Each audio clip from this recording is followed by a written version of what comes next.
What's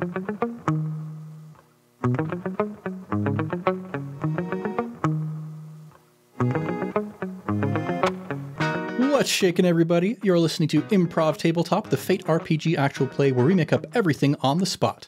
I'm Ned Wilcock, your host and GM, and today I'm joined by... Caleb Anderton, and I am so glad to be back. It's been forever. And I'm Heather, and I'm more excited than Caleb is. Nope. And Thomas, I'm a Muppet. Thomas can take it or leave it. Thomas has been busy recording I Cast Fireball. He's full of podcasting. We've got a season 1 ending. No, this is a ton of fun. I'm real happy to be here. It's been 2 years. That's crazy. Hey. Yeah, I'm very excited to have this group of people together. I think this is a perfect cast for the campaign that our patrons have selected for us, which is Pride and Prejudice and Puppets. Yes. We are combining Jane Austen with the Muppets, and it is going to be something else, I am sure. Give the people what they want. Exactly. And me what I want. Yeah, I already know that this is going to be exactly my mom's cup of tea. She loves Pride and Prejudice. She loves Heather. Heather, you are my mom's favorite cast member. Aww. Sorry, Thomas and Caleb, but my mom loves Heather more than you guys. Understandable. Doing this for you, W. Heather's a lot more lovable than I am. Tis true. Agreed. Well, I mean, she married you, so And I'm married up. And that should show you how lovable I am. there you go. So we are going to start this off like we start off all of our campaigns with an ideation. We're going to tell some real stories from our real lives about our experiences with the Muppets and with Jane Austen with Pride and Prejudice. And we're going to put those all into a big old stew of ideas that we can pull from throughout the course of the campaign. So I will start us off. This ideation, if I may get very artsy and lofty, is kind of a bookend of my current cinematic experience.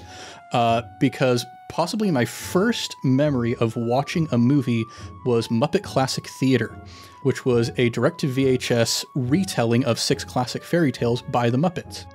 It came out very shortly after I was born, so that's some of my earliest movie memories. This really set the tone for me with Muppets throughout my entire life of like, the Muppets, what they do best, like they have their own stuff, that's great, but what they do best is their adaptations of existing properties. And I love just like the amount of irreverence that they treat the stories that they retell. Like there is a respect and an honor for the story that comes before, but there's the fourth wall breaking. There's the parts where they point out and they like make jabs at the absurdities of the story and like the various plot holes and whatnot. It reminds me of one of our friends, Harrison Prue, who we did improv with back in the day. Every so often I would have conversations with him where we'd just be like, okay, this Shakespeare play, Hamlet, if we were going to cast that with the Muppets, who would be what? Yeah. And we would just like go down these rabbit holes of like, okay, this person's going to be Claudius, etc. This person's going to be the human cameo, because you always got to have at least 1 or 2 humans who are actually people in your Muppet adaptation. Mm-hmm. So grew up really loving the Muppets. And then on the other end, like I said, this is kind of a bookend of my current cinematic experience, because the most recent film I have watched as of this recording is Pride and Prejudice, the 2005 Keira Knightley adaptation. So interestingly enough, I really disliked Jane Austen for a lot of my youth growing up, in part because it was like, that was something that my mom and my sisters absolutely loved to watch. And when they were watching Jane Austen, that meant I couldn't be watching, the Cyber Chase or Zoom or whatever else was playing on PBS Kids after I got home from school. But also because I was a profoundly unromantic young man. I actively avoided going on dates until the senior year of high school. I just had like zero interest in it. So my parents are, my mom and my sisters are watching these Jane Austen stories, and I'm like, I have zero relation with this. I cannot connect with these people at all. A fun little anecdote while I'm thinking about it, about my unromanticness growing up. So when I first met Heather, we were acting in a little directing scene for one of the directing classes together, and we got cast to play an elderly Jewish couple in this show. And, Heather's doing a great job. She's been in the department for a while. This is like my first experience performing in this theater department. And at one point she's like, Ned, you're being so stiff. You act like you've never held a woman's hand before. And I'm like, well, I never have held a woman's hand before. So if that gives you any, like a little bit of deep lore context into Ned's history. but I've slowly and steadily been starting to get to the point where, like, every so often I would get a little bit more Jane Austen and be like, okay, maybe this is okay. Like, we read Sense and Sensibility in one of my classes. I don't remember much about the story because I was under the duress of it being an assignment and needing to read it very quickly with all of my other homework and stuff going on. One of the culminations of my Jane Austen experience was the first play that Caleb and I were cast in together was Northanger Abbey. Heck yes. By Jane Austen, a stage adaptation of that story. Which, okay, this is going to be a little diversion. That technically speaking wasn't the first play that we were in together. That's true. Because, okay, we'll kind of start at the beginning here. Caleb and Heather and I all got into our improv group the very same semester. Yep. And like I'd already worked a little bit with Heather before, so I had kind of a sense of, you know, how she was on stage, but I kept being like, man, eventually one of these days I have to be in a play with Caleb. And that chance came when later that year, Caleb's wife was directing a play for her senior capstone. Caleb was not cast in that play. I was cast in that play along with Thomas and Heather. It was 2 performance nights. And the second day was when Thomas and Heather's oldest child decided that he wanted to make his entrance into the world. So while they were in the hospital, Caleb stepped in to take over for Thomas. And so that was the first play that Caleb and I were in together. That's true. How funny. That was wild. But the first time we were cast in a play together was the following year in Northanger Abbey. I played James Morland, the brother of the female lead. My role in the play was to be a kind of morality figure of how you shouldn't give up your heart frivolously because you're going to get your heart broken if you go for the wild women, you know? Not the most meaty of parts. But okay, fast forward to preparing for this campaign. I was like, I should probably actually watch Pride and Prejudice all the way through from beginning to end so I can have some context for the show. And finally, I was like, okay, when you watch the whole thing all at once, you kind of understand what the point of the whole thing is. Because like a lot of my experience with watching these shows in bits and pieces was like, this is so absurd. There's all these weird customs and rules and stuff. And then I was like, oh wait, that's the point. It's a commentary on the absurdity of courtship. Mm-hmm. That was the moment when it all kind of clicked for me. I watched the Keira Knightley version. I'd initially been like, I should watch the Colin Firth version because that's the one that my sisters and my mom really liked. And then I was like, I don't have 5.5 hours to watch this weekend. So I watched the Keira Knightley version instead, and it was quite good. So I've finally like started to put together the bits and pieces, but I am still, just to be antagonistic about this and to fulfill the Muppet side of the equation, I'll be digging up a bit of my prior dislike of Jane Austen just to keep things exciting for you folks. So those are some of my experiences with these properties. Let's pass it on over to Caleb then. What you got to say about these things? Man, so much. Ned, the 5.5, 6 hour BBC version is the superior recording of that show, of Pride and Prejudice. So at some point, Heather doesn't agree with me. I see the face, but that's the best one out there. So at some point, Ned, you gotta commit and watch it because it's so good. It's so good. Yeah, boy, I actually didn't watch it growing up. I only really started to get more into Jane Austen after I met Rachel in college, and she was introducing me to all the classics that I had missed. But you know what classics I did grow up on absolutely were the Muppets, especially top 2 for me, Muppet Treasure Island and A Muppet Christmas Carol. Honestly, those 2 things might be the best and superior adaptation of those IPs, respectively. Like, I think they just do them so well. When the Muppets do anything, they do it such justice, and it's beautiful, and it's funny, and I love it. So that, yeah. In fact, this is a little glimpse into my own dating life. The very first time I went to Rachel's parents' house to meet her parents, I had never met them before. But we pulled up, and the very first thing that I saw is in like their laundry room window, or not the laundry room, it's like their little mudroom area that goes from the garage to the house. In that window, they had stuffed animals of like all the Muppets stuffed into that window, all like looking out fervently out of this window at me pulling up in my car. And I thought, you know what? I think I found my people. This is a good place to be. Mm-hmm. But yeah, Muppets are great. I can remember, I have memories way back to hanging out at my dad and my uncle worked together in the same office for a very short amount of time. And I'd be hanging out with my cousins, and we'd go and, you know, the dads were finishing up some work, and we would be in like the little lobby area of the office building that they had. Nobody else was there. And we'd do like an hour-long dance party to songs from The Muppet Show. So those are some really good early Muppet memories as well.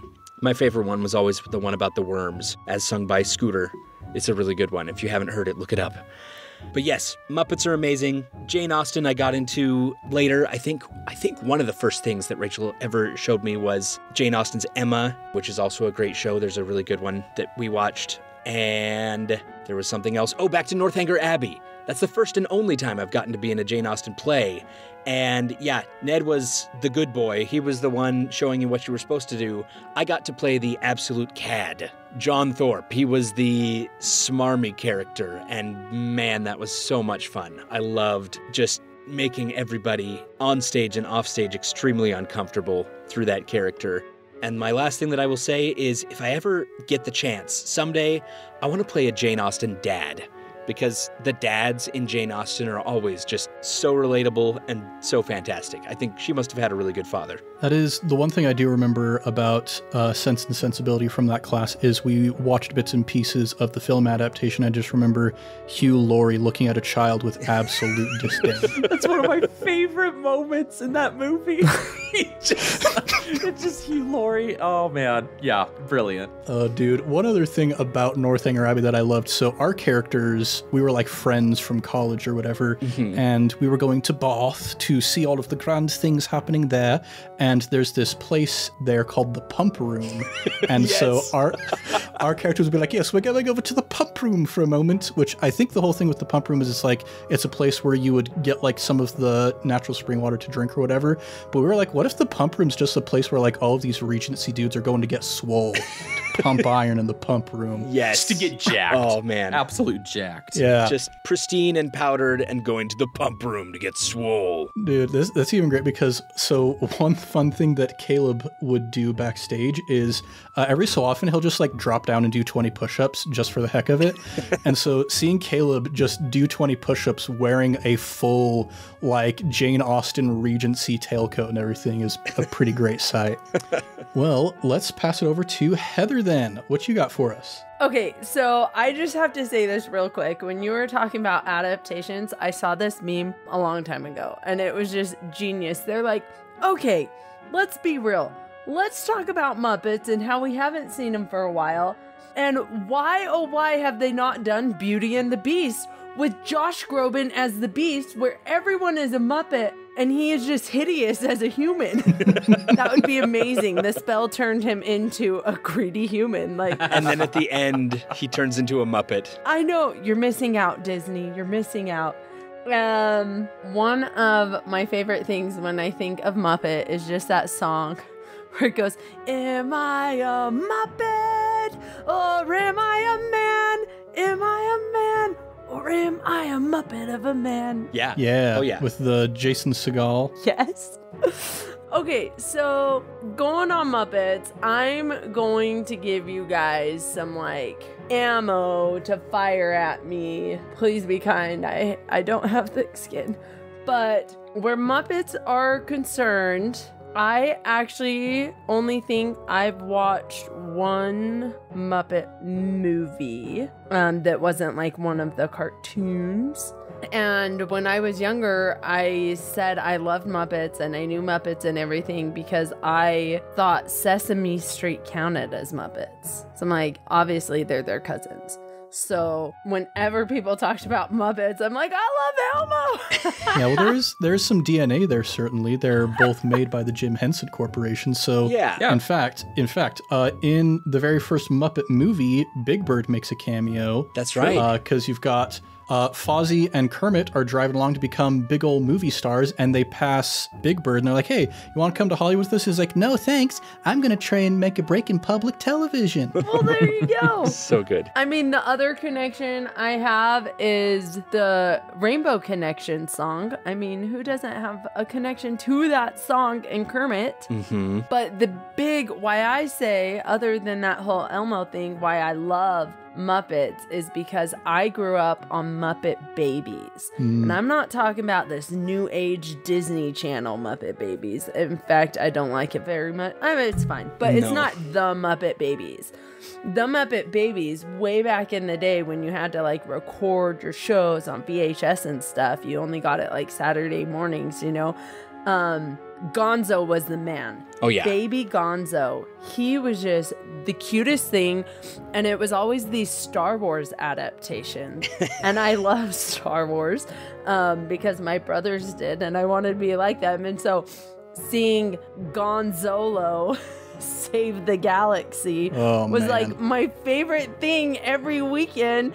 And how he had to save Princess Leia Pig and Kermie Skywalker. It was just so wonderful every time. My grandmother had a VHS of a Muppet Babies adaptation of Labyrinth, which was wild. Whoa. I had that one. Yeah. I had that growing up. Yeah. And did? I watched that and I was like, okay, I don't get this because I didn't know him at Labyrinth, but I had that and watched it like religiously almost. Yeah, that's the only one of the Muppet Babies I've ever seen. Yeah, another nice little Jim Henson crossover. Yeah. With Labyrinth there. Oh, Muppet Babies, like some of my favorite episodes were the Star Wars one, and then they did the Jetsons? No, what is that? The Jetsons? Jetsons. Yeah, that's Jetsons. They did the funnest cartoon adaptations as Muppet Babies.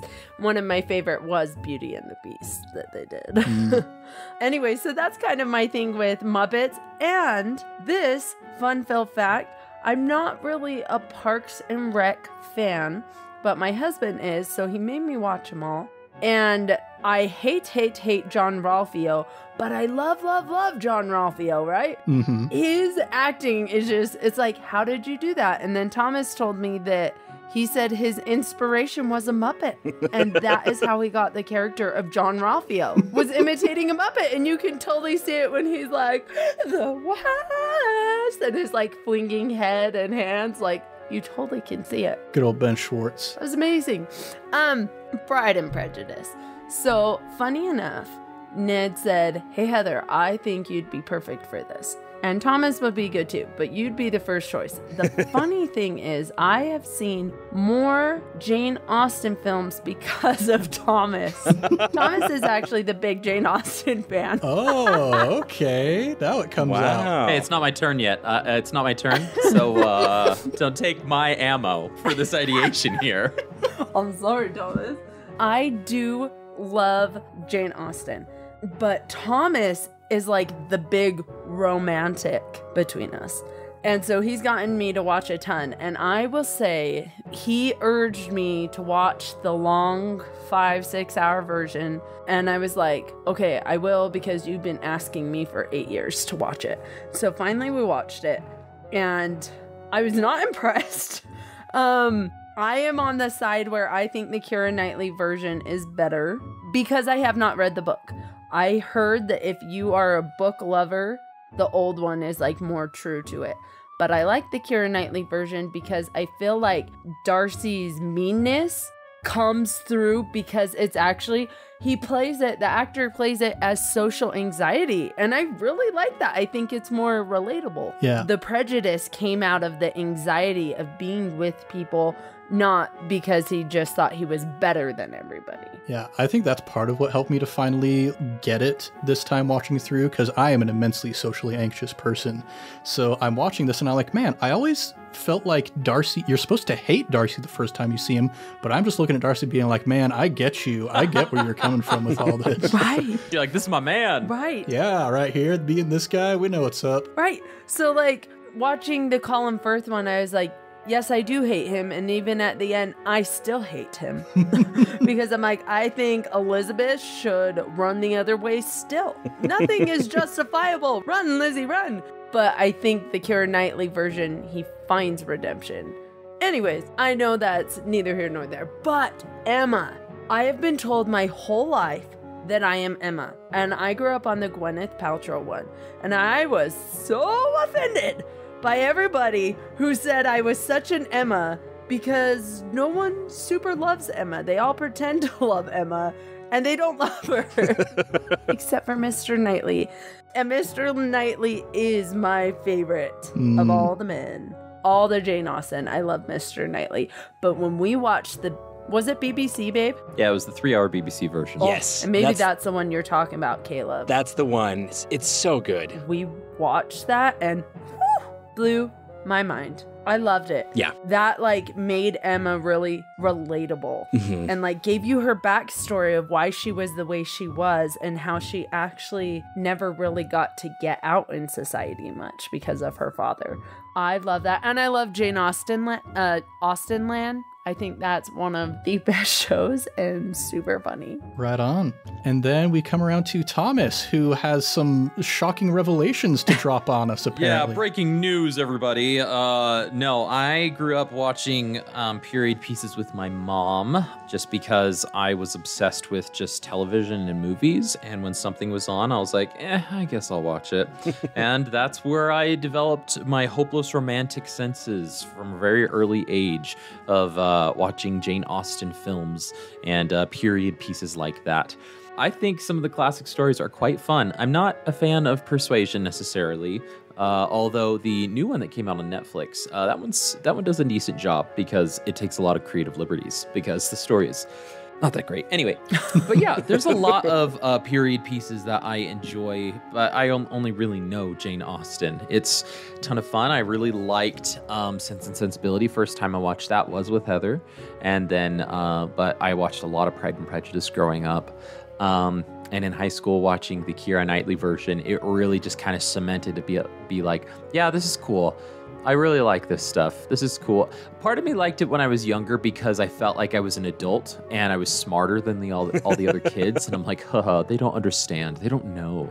They don't know the intricacies of the English language and what they're actually trying to say here. A little Pride and Prejudice going on there. Yes, the prejudice. Oh, you don't know, but he actually said he hated her, even though they're both smiling and things of that nature. So the haughtiness is what I really enjoyed as a younger kid.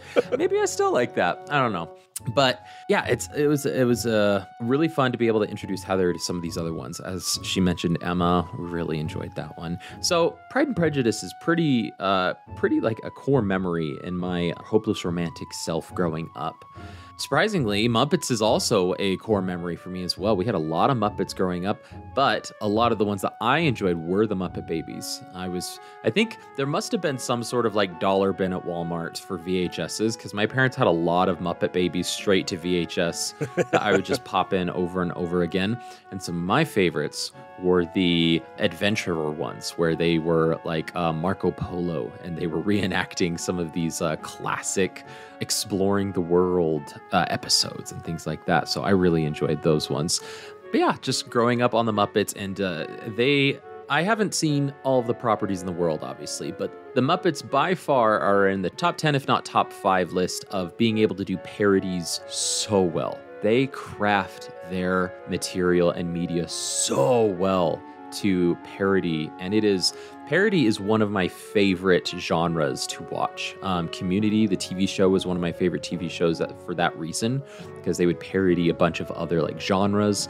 And the Muppets just do that so well with the guest starring and poking fun at some of the plot holes and breaking the fourth wall. It was really where I started to develop my sense of humor as a child and going into my teen years as well. So much so that when the new one with Jason Segel came out, I went to the theater and I had fallen onto the floor laughing with some of my other friends who were also Muppet fanatics, just because we just were so tickled by how well they executed their parody.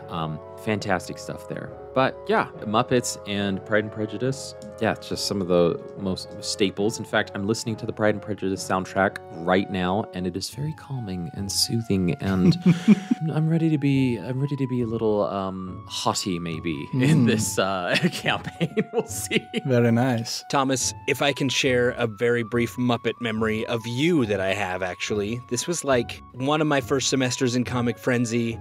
I think we were playing director, where you put different genres to a scene that you're rehearsing for a movie or whatever is kind of the premise of the game.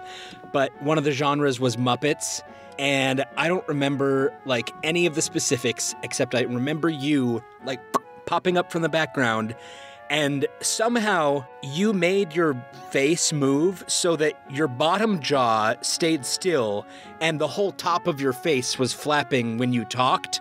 And you were just like, did somebody order a banana cream pie? And I lost it. Like, I hit the floor laughing. And I think I will forever remember just that brief shining moment. Yeah, what's interesting is that exact moment is the reason why I wanted Thomas to be in this campaign. I didn't know he was a huge Jane Austen fan. I just remembered he was an awesome Muppet from our days doing improv together back in college. But oh, how the turntables. Yes. A lot of fun stuff. Very easy to do Muppets in a visual medium. Audio medium might be, well, we'll see how it pans out. Yeah, well, now that we've got all of these ideas in our big pot of ideas, it's time to start putting our characters together.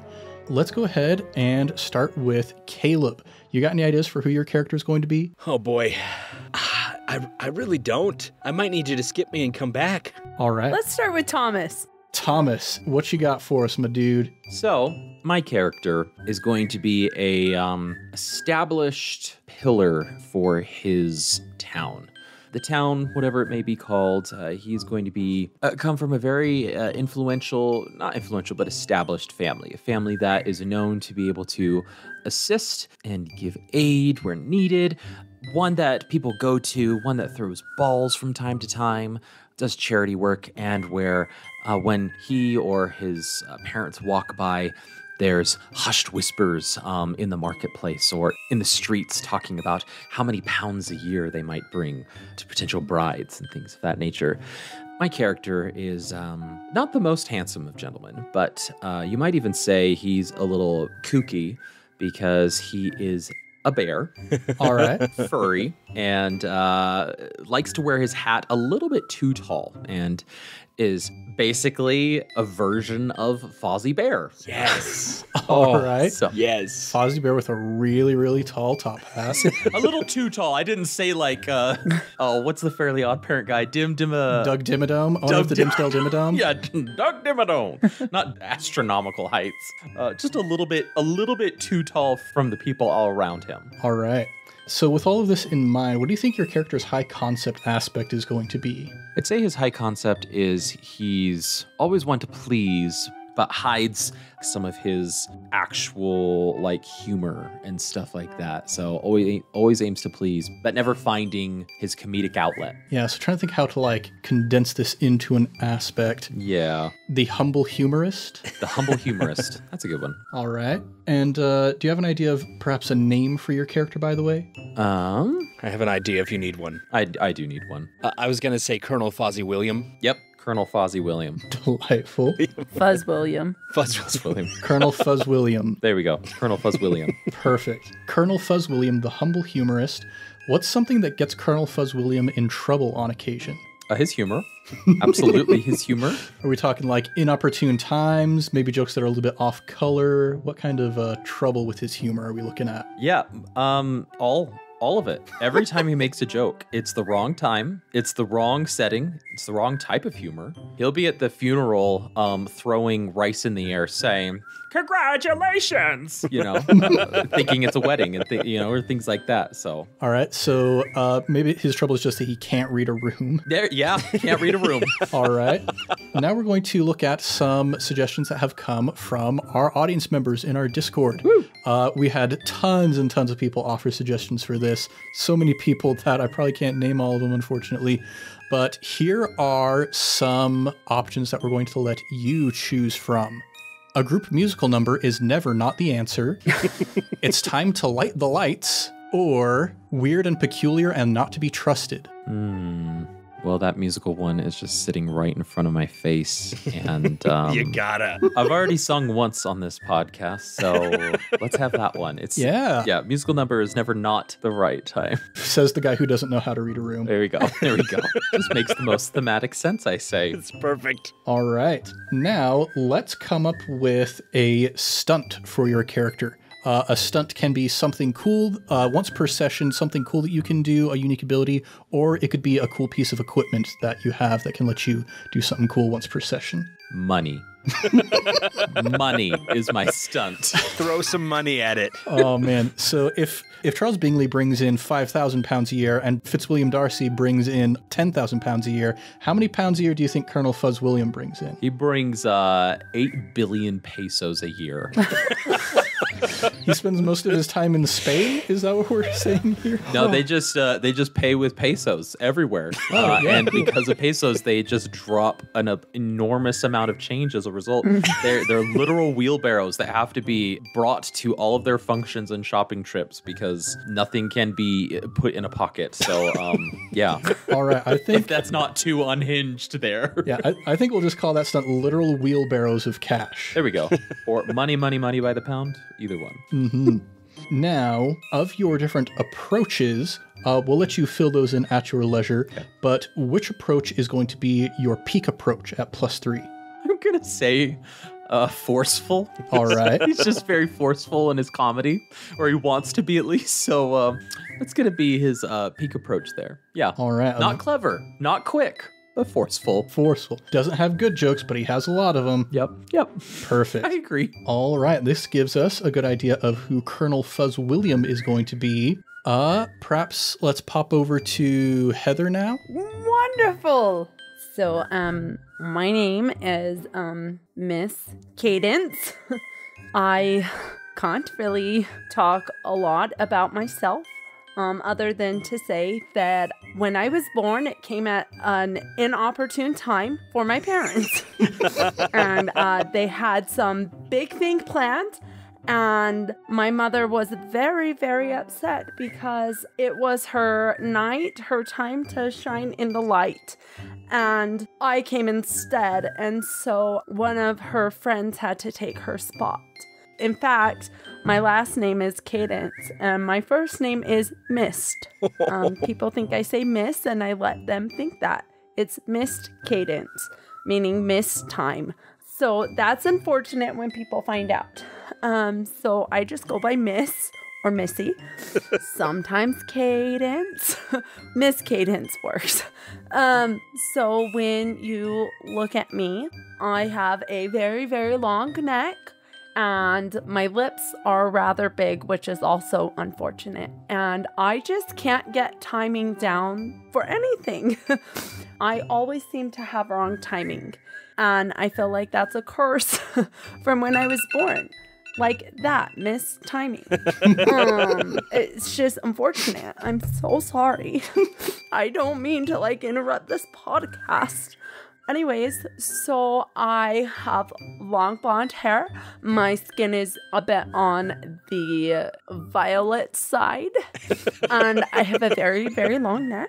As I said, that also gets me, being way up there when your body's way down here, that's hard for time as well. Because I see time in a different light up here. But down my watch says it's noon, and up here it looks a lot darker. What else would you like to know? Are you a brontosaurus? I am now. Okay. That's not what I pictured, but it is now. My poor parents. Okay, Miss Cadence, the brontosaurus. Your poor mother. Wow. All right. Okay, with all this in mind, what do we think is a nice sort of elevator pitch, high concept aspect for Miss Cadence? Well, I would say I am profoundly unromantic.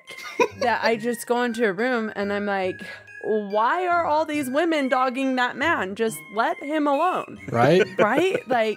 I prefer social situations that are solo. All right. We'll call you the solo socialite, maybe?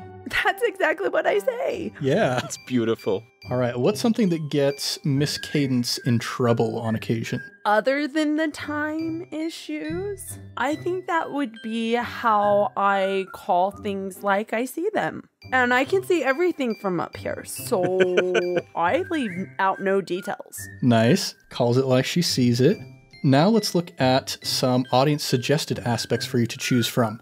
First, am I a man or am I a Muppet? Yes. That was suggested by one of our friends on the Discord. They knew me. Yes. The second one is Manners Schmanners. Ooh. And the third is Flirt Like the Family Estate Depends on It. I love that one. That's a good one. Oh man, those are really difficult. That's a really good one. Like so wonderful. I mean, all three of them were wonderful, but I'm looking at am I a Muppet or man? Because I literally said that in my thing. Or Flirt Like the Family Estate Depends on It. I think the Flirt Like Your Family Estate Depends on It. That's a very funny juxtaposition there. Yeah, the solo socialite, but her family estate depends on it, so she's got to flirt. All right, and then finally, let's look at a stunt for you, something once per session that you can do that's cool and unique, or perhaps a cool piece of equipment that you have. I give a very, very mean stare. I can have the best stare off and not blink for literally 7 minutes and 36 seconds. This is a true story. All right. Wow. I'll call that stunt 7 minutes and 36 seconds. Not 7 minutes in heaven, that's for sure. What I was thinking too. Heaven looking into my eyes, thank you. Yes, exactly. You got to look up real high. Crane your neck for that one. All right, and then of your approaches, which one do you think is going to be your +3? Ooh, I'm not sure. A quick brontosaurus. Gotta go fast. Gotta go fast. Oh, I don't know. Ned, help me out here. What do you think it would be with what I've explained? I think she calls it like she sees it. I could see that being forceful or maybe clever. If you want it to be like you're very blunt and kind of uncharismatic, I would go with forceful. But if you want it to be like you are the sneaky court jester who can get away with insulting the king, I would go with clever. I see her as like the awkward, doesn't realize she's being blunt. Mm-hmm. So is that forceful or clever? Or careful? Not careful. Quick. She's quick. She's quick. All right. Speedy Brontosaurus. Gotta go fast. Quick to jump to assumptions and stuff. Ah, yes. Quick to judge. Quick in the mind. All right. So that is Miss Cadence. Now let's pop over to Caleb. Got your character figured out? I do. Thank you guys for going first. I needed a little bit of inspiration. Indeed, the family estate does depend on how Miss Cadence does. She needs to attract a man who brings in as many pounds or pesos per year as possible.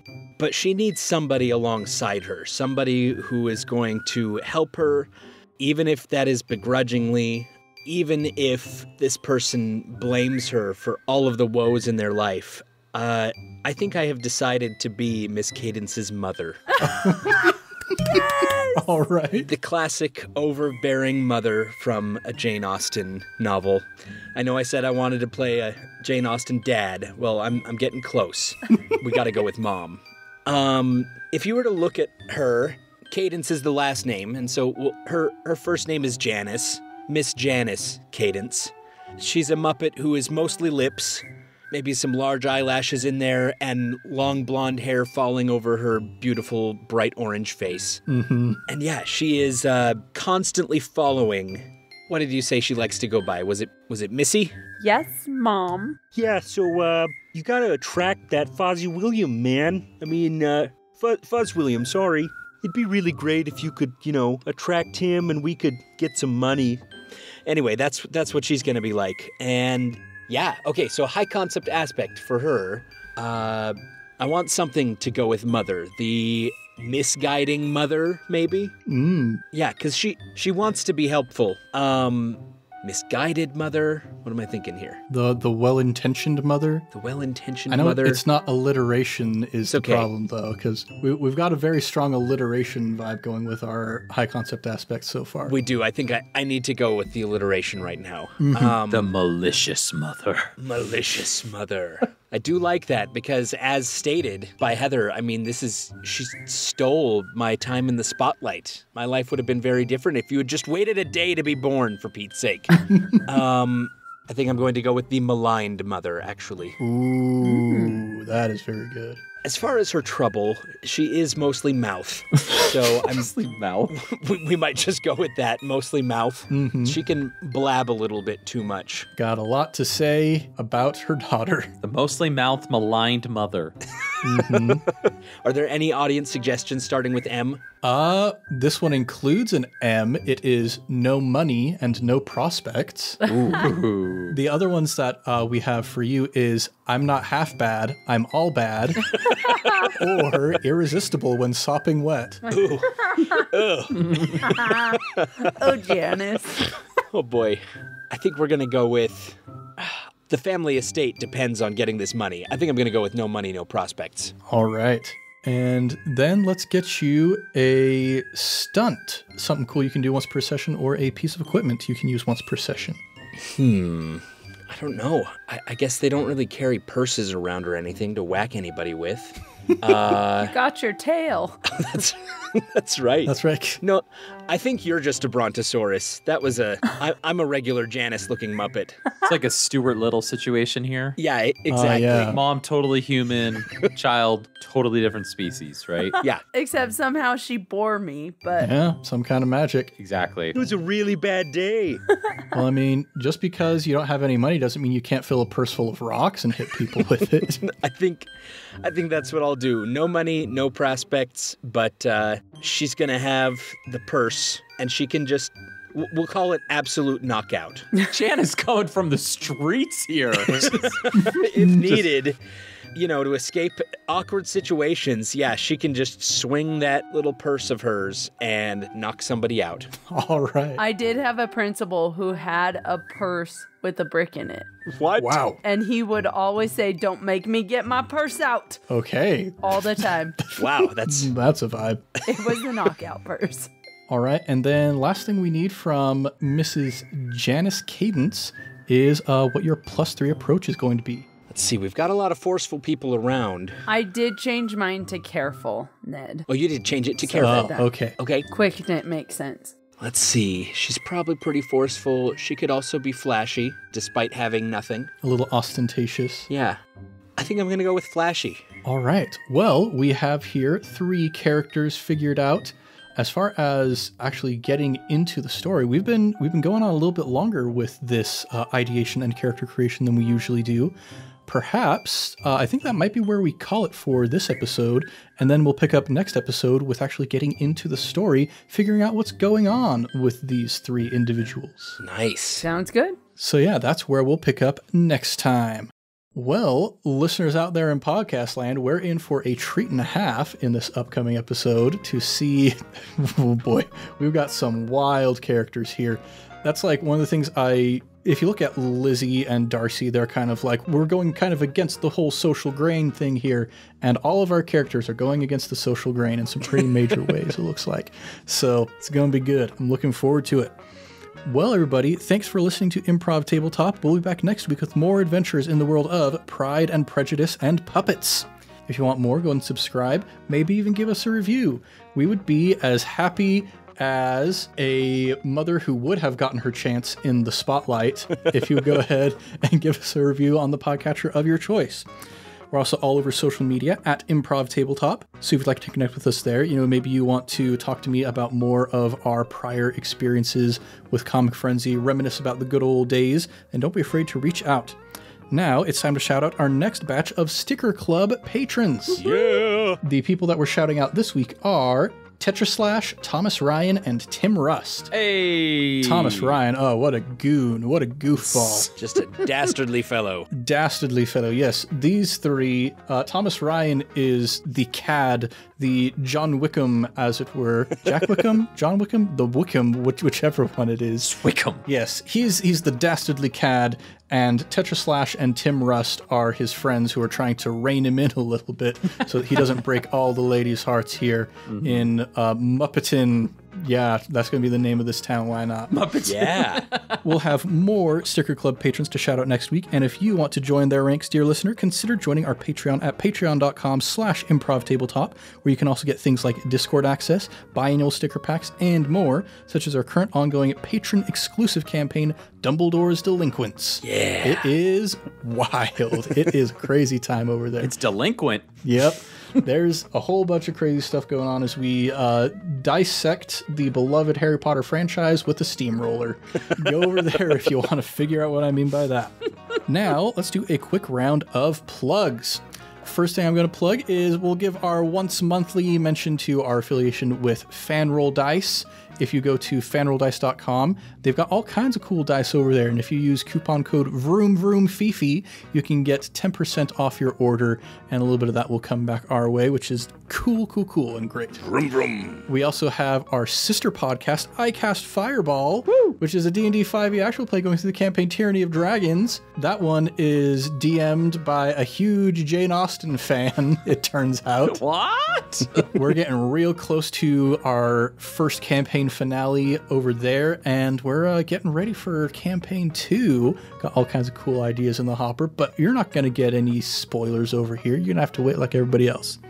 And the other thing, I'm going to plug a couple other things. One is I remembered during the course of our recording is there was one particular Pride and Prejudice adaptation that my sisters watched that I did find to be intriguing. It's the Bollywood adaptation. Mm-hmm. It's called Bride and Prejudice. Which I hear is actually one of the best adaptations of it, surprisingly. Yeah, I don't remember too much from it because I was too busy playing Mario and Luigi Partners in Time to get too much of the details. But I will say that their interpretation of Mr. Collins, Mr. Coley, he is pretty great. He is very funny. That is one thing I did appreciate from that adaptation very much. The other thing I'm going to plug before we wrap this up is a show called Puppet Up. So I discovered this on Adam Savage's YouTube channel. Adam Savage is the guy from Mythbusters. He does a lot of stuff over on his own YouTube channel these days. And recently he visited the Jim Henson offices and did a whole bunch of cool stuff with them. And one of the things he got involved in is their live improv show, Puppet Up. No way. Yeah, so part of the history behind this is when Jim Henson created the Muppets, he was really big into finding actors who could ad-lib. Mm-hmm. And he had this belief that, like, you can teach a good ad-libber how to do puppetry, but you can't teach a good puppeteer how to do ad-lib. And then eventually someone came along and was like, wait, Mr. Henson, that's comedy improv. You can teach people how to do it. We do it all the time. And so what they did was they started this live puppet show, Puppet Up, improvised puppetry, so that they could keep all of their puppeteers up and running on their improv skills so that they would be able to perform better while they were actually filming for their shows and whatnot. So, like, if you go to puppetup.com, they have clips from their shows. One thing that they mention is it is uncensored. This is kind of the Muppets After Hours sort of special, which, you know, is not too uncommon for a lot of live improv out there. Yeah. But yeah, if you want to get some Muppet improv and you just can't wait for the next episode of Improv Tabletop, go check out Puppet Up.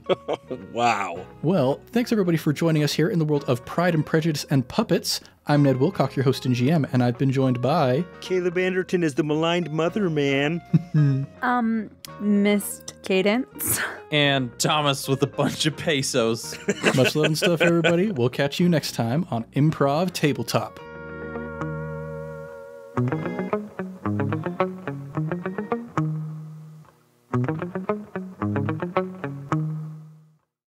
How do you feel about that, Thomas, that Heather was Ned's first handhold? I feel great.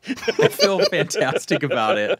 No, we hadn't even started dating. Totally kosher. It's all good. And it's theater.